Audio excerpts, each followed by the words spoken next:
Assalamualaikum warahmatullahi wabarakatuh. Perkenalkan, nama saya Dinda Putri Hermansyah, mahasiswa program studi manajemen Fakultas Ekonomi dan Bisnis Universitas Subang, Semarang.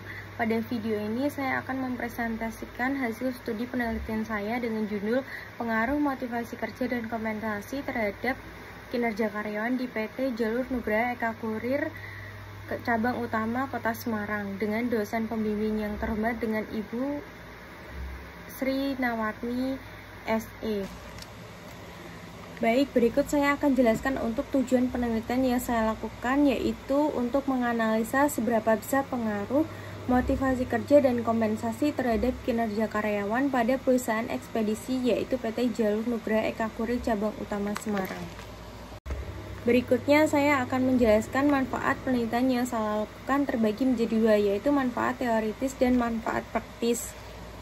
Manfaat teoritisnya yaitu hasil penelitian ini dapat digunakan sebagai wacana dalam menambah hasanah ilmu ekonomi bidang manajemen, khususnya manajemen sumber daya manusia. Manfaat praktisnya, hasil penelitian ini dapat digunakan sebagai bahan masukan PT Jalur Nugraha Eka Kurir Cabang Utama Semarang untuk segala informasi yang berhubungan dengan motivasi kerja dan kompensasi sebagai upaya peningkatan kinerja karyawan di PT Jalur Nugraha Eka Kurir Cabang Utama Semarang. Baik, untuk metode penelitian yang saya gunakan sesuai dengan latar belakang penelitian yang saya gunakan dalam penelitian ini, yaitu karyawan tetap JNE Cabang Utama Kota Semarang sebanyak 101 orang. Teknik yang digunakan untuk menarik sampel menggunakan purposive sampling, yaitu penarikan sampel yang dilakukan dengan membagi populasi secara acak sesuai dengan kebutuhan penelitian. Dalam penelitian ini, sampel berdasarkan lokasi tempat atau afdeling secara profesional, karena responden dalam penelitian ini adalah karyawan tetap yang wilayah kerjanya tersebar di beberapa afdeling. Jadi kita bisa lihat untuk tabel yang tertera di situ ada beberapa indikator yang menunjukkan ada 6 dimensi. Yang pertama ada keperluan fisik, yang kedua ada keperluan perasaan aman serta selamat, yang ketiga keperluan sosial, yang keempat keperluan terhadap penghargaan, yang kelima kebutuhan perwujudan diri. Pada slide selanjutnya juga tertera hasil output yang dihasilkan, yaitu rata-rata sangat valid dengan menunjukkan hanya ada 2 dimensi saja, yaitu imbalan langsung dan imbalan tidak langsung. Baik, pada slide selanjutnya menunjukkan untuk hasil output kinerja karyawan, yaitu terbagi dengan 5 dimensi. Yang pertama ada kualitas kerja, yang kedua ada kuantitas kerja, yang ketiga ada kedisiplinan, yang keempat ada ketepatan waktu, yang kelima ada dampak interpersonal. Baik, untuk slide selanjutnya ada hasil uji reliabilitas dengan 3 variabel, yaitu motivasi kerja, keterangannya dengan reliable, yang kedua ada kompensasi dengan keterangan reliable juga, yang ketiga ada kinerja karyawan dengan keterangan reliable. Untuk masing-masing crown batch alpanya, motivasi kerja di 0,945, yang kompensasi dengan crown batch alpha 0,900, yang kinerja karyawan dengan crown batch alpha 0,947, di mana menghasilkan untuk hasil uji reliabilitasnya reliable semua. Selanjutnya ada hasil uji regresi linear berganda dilihat dari tabel koefisien persamaan regresisinya.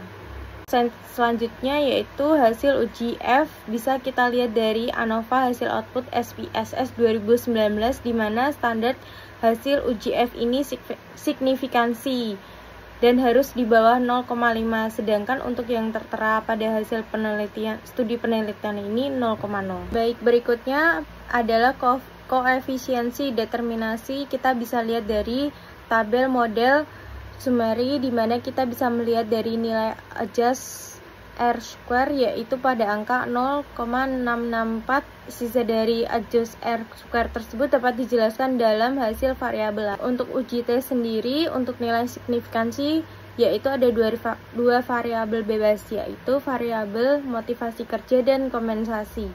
Bisa kita lihat hasil uji T-nya. Untuk hasil penelitian yang saya lakukan, yaitu yang pertama ada H1 yang dimana motivasi kerja berpengaruh positif terhadap kinerja karyawan.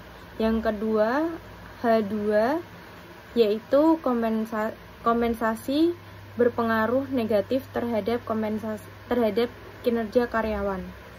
Baik, untuk kesimpulan dari penelitian ini adalah motivasi kerja berpengaruh terhadap kinerja karyawan, sedangkan untuk kompensasi berpengaruh negatif terhadap kinerja karyawan. Hal ini dikarenakan kompensasi diyakini tidak selalu bekerja optimal untuk peningkatan kinerja karyawan di PT Tiki Jalur Nugraha Eka Kuri cabang utama Semarang, sehingga tidak dijadikan acuan dalam menyelesaikan pekerjaan.